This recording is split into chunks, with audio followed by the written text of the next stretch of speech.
आपकी सरकार है और आपके सरकार पर भी बहुत सारे आरोप लगाए जा रहे हैं स्मार्ट मीटर को लेकर, क्या कुछ कहिएगा? देखिए, स्मार्ट मीटर पर आरोप सभी जगह लग रहा है। दिल्ली में भी लगा है, वहाँ भी लग रहा है। झारखंड में लगा है, वहाँ भी लग रहा है। तेलंगाना में लगा है, वहाँ भी लग रहा है, हैदराबाद सब में। तो देखिए, आरोप लगाना बहुत बड़ी बात है। आपको जब इच्छा हो आप प्रधानमंत्री के ऊपर भी आरोप लगा दें, लेकिन आज देश का लगभग हर प्रमुख शहरों में आप चले जाएंगे जी, राज्यों में चले जाएंगे तो वहाँ आपको स्मार्ट मीटर ही आपको मिलेगा। देखिए, कुछ उसमें तकनीकी लोगों की सोच है।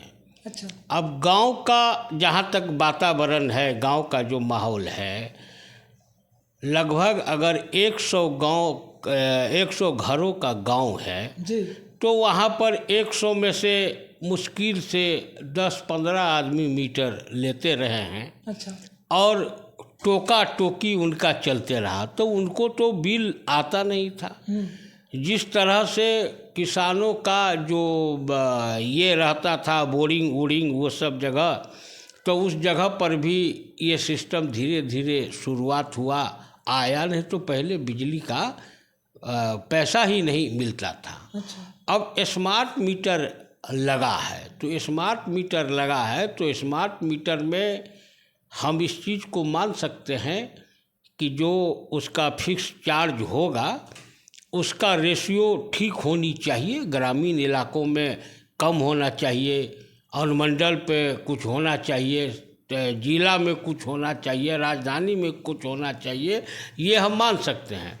लेकिन कोई आदमी कह रहा है कि हमको 1000 रुपया आता था और हमको 4000 रुपया आ रहा है, तो ये पूरी तरह से गलत बात है।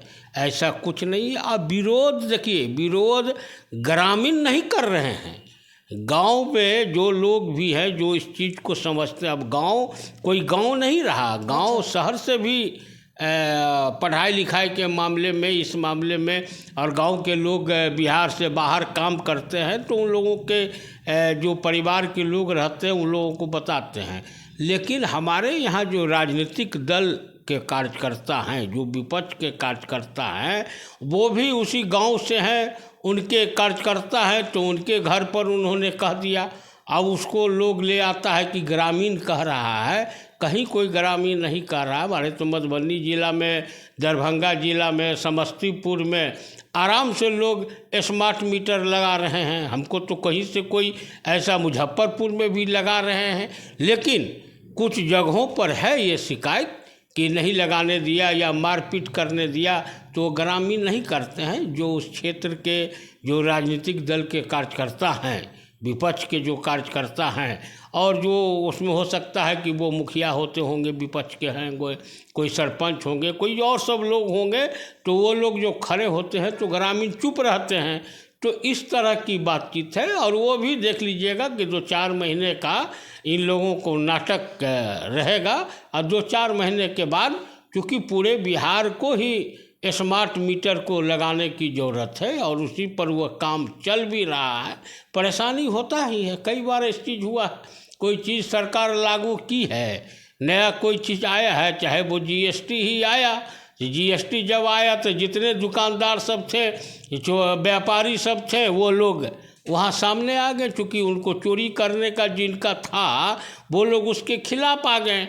लेकिन फिर जब वह सामने आया, छोटे लोगों को भड़काया जा रहा था कि तुम्हारा ये व्यापार हो जाएगा, वो व्यापार हो जाएगा, तो फिर सब लोग समझे। तो अब कहाँ जीएसटी पर कोई बवाल, कहीं पर कुछ हो रहा है। उसी तरह आप देखिएगा कि एक दिन पूरे जगह पर स्मार्ट मीटर लगेगा और विपक्ष जो ये नाटक कर रहा है वो होगा। सर, विपक्ष पार्टी के नेता लोग हैं वो बोल रहे हैं कि ये जो सरकार अभी मौजूदगी में है वो मनमानी कर रहा है। देखिए, तो जो विपक्ष के नेता जो है ना, उनको पूछिएगा कि वो लगातार 2 साल तक, पौने 2 साल तक सरकार में रहे थे, तो क्या उस समय स्मार्ट मीटर लगना बंद हो गया था क्या? अभी जो 2022 से जो रहे थे तो उसमें स्मार्ट मीटर नहीं लग रहा था क्या? तो उस समय जब स्मार्ट मीटर लग रहा था तो राजद के लोग, तेजस्वी यादव उप मुख्यमंत्री थे, तो उनको बहुत अच्छा लग रहा था। उस समय एक भी उनका हमको विरोध का दिखा दीजिए तो। जिस समय वो सत्ता में थे, उप मुख्यमंत्री थे, उनके साथ सरकार बनी थी, उस समय भी स्मार्ट मीटर पूरे बिहार में जिलों में लगाया जा रहा है। तो शहरी क्षेत्र में लगाया जा रहा था उस टाइम भाई तो उस समय आज शहरी क्षेत्र में नहीं खराब है क्या? इसका मतलब कि शहरी क्षेत्र के लिए स्मार्ट मीटर ठीक है और गांव के क्षेत्र के लिए गलत है? नहीं, ये तो दोनों के तरफ। तो भाई मेरे उस समय उन्होंने क्यों नहीं एक बार इस शब्द को उठाया था कि स्मार्ट मीटर खराब है, चाहे ये है चाहे वो है? तो उस समय तो उनके मुंह से एक शब्द नहीं निकला था और वो आराम से उस चीज़ को देख रहे थे ना भाई। पौने 2 साल तो एक बार भी उन्होंने आवाज़ नहीं उठाया। इसीलिए ये सब कोई बड़ी बात नहीं है। जिस तरह जीएसटी के सवाल पर इन लोगों ने लोगों को बेवकूफ़ बनाया, व्यापारियों को बेवकूफ़ बनाया, तो उसी तरह से आम जनता को बेवकूफ़ बना रहे हैं। आम जनता को देखिए, मीटर में बार बार मैं ये कह रहा हूँ कि बिल वहीं आ रहा है कि जैसे आप मेरे इस कार्यालय में आप हैं ना, इस कार्यालय में 6 किराएदार हैं। 1 मीटर यहाँ पर स्मार्ट लगेगा, 1 मीटर लगेगा और सब लोगों का सब मीटर है। तो जब सब लोगों का सब मीटर है तो उसमें नियम है कि आप 50 यूनिट जलाते हैं तो आपको 4 रुपये लगेगा, या जो हो 100 यूनिट जलाइएगा तो आपको हो सकता है 5 रुपया लगेगा। लेकिन अगर 101 यूनिट हो जाएगा तो 100 में आपको 500 रुपया लग रहा है और 101 यूनिट हो जाएगा तो 606 रुपया लग जाएगा। तो जहाँ 5 मकान में बिजली जलेगी 1 मीटर से तो उसका रेशियो भागेगा ना। 100 मीटर पर इतना यूनिट पर हो जाएगा, 200 यूनिट पर इतना हो जाएगा, 300 यूनिट पर इतना हो जाएगा, 400 यूनिट पर इतना भागेगा। तो भागेगा तो आपका तो बिल तो वही भागेगा। और आपने अगर अपने किराएदारों से अगर मान लीजिए 8 रुपये यूनिट आपने लिया है, लेकिन वो यूनिट अगर 500 यूनिट भाग गया, 5 यूनिट का 500 यूनिट मीटर का 500 यूनिट मेन मीटर पर चला गया तो उसका तो ऑटोमेटिक भाग जाएगा ना भाई। तो इनको तो लगेगा ही कि बिजली जल रही है। तो इसलिए जो मकान मालिक भी हैं, जो अपने मकान में, अब देहात में आप जाइएगा, अगर वहाँ मीटर लग रहा है, कोई दुकान 8 को खोले हुए है, 6 को दुकान खोले हुए है, तो उसको बांध दिया है कि आपको 1 यूनिट पर इतना, 1 बॉल 1 पंखा पर इतना लगेगा, जो गांव में जनरली जो चलता है। लेकिन जब वह उतना जा रहा है, 6 दुकान का बिल उस पर जाएगा तो उसका यूनिट भागेगा। तो यूनिट भागेगा तो रेशियो भागेगा ना भाई। आप अपने हर दुकान में, हर मकान में अलग आप मीटर लगाएंगे तो आप अगर 100 यूनिट जलाएंगे तो आपको 400 रुपया लगेगा। लेकिन अगर टोटल अगर जल के आता है और उसकी दर अगर 7 रुपया 8 रुपया हो जाएगा तो आपको ज़्यादा लगेगा। सर, राजद के नेता हैं जो स्मार्ट मीटर को लेकर रोड पर उतरे और काफ़ी विरोध किए, काफ़ी विरोध जताए। मतलब क्या बोलता है, गांव-गांव जाकर लोगों को जगाने का काम किए कि स्मार्ट मीटर मत लगाना है, इसमें कुछ कमियां हैं। देखिए, वही तो बात हम कह रहा हूँ कि राजद के नेता पौने 2 बरस तक कहाँ मलाई खा रहे थे। जिस समय उस पौने 2 वर्षों में भी हर जगह मीटर लग रहा था, जिला मुख्यालय में मीटर लग रहा था, शहर में मीटर लग रहा था, तो उस समय तो राजद के नेता कहीं नहीं जा रहे थे। उस समय तो उनको बहुत अच्छा लग रहा था। तो उनकी लड़ाई जब सत्ता पर से हटते हैं ना, जब सत्ता पर रहते हैं तो सब कुछ उनको ठीक लगने लगता है, सब कुछ ठीक लगने लगता है। कहीं कुछ क्राइम भी हो रहा है तो उनको उस पर उनके मुंह से बोली नहीं निकलेगा। आज डाकबंगला चौराहे पर अगर किसी जुलूस पर अगर पुलिस लाठी चल गई तो तेजस्वी यादव भाई भाई भाई भाई करने लगेंगे। आज जब उप मुख्यमंत्री थे तो दर्जनों बार वहाँ पर लाठियाँ चली थी। एक बार तो एक आदमी के हार्ट अटैक से मौत भी हो गया था। तो उस समय तेजस्वी यादव या राजद के कोई नेता एक शब्द न बोले।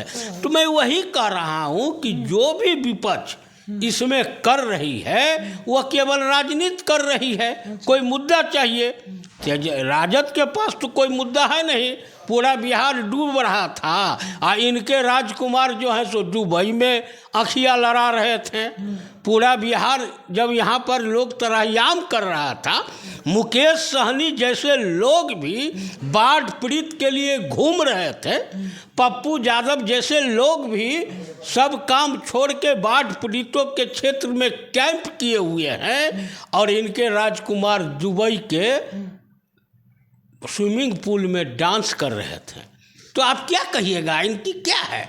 जो व्यक्ति विधानसभा चल रहा हो विधानसभा छोड़ के घूम रहा हो और वो विपक्ष के नेता है, तो इससे बड़ा शर्म क्या हो सकता है कि विपक्ष के नेता विधानसभा में न उपस्थित हों। इसीलिए राजद का मैं वही सवाल आप राजद के लोगों से पूछ लीजिए ना कि पौने 2 साल आप कहाँ चुप बैठे थे, कहाँ पर आप बात कर रहे थे? उस समय भी तो मीटर जिला मुख्यालय से लेकर शहर के राजधानी तक में लग रहा था, तो एक बार भी आपने विरोध नहीं प्रकट किया था।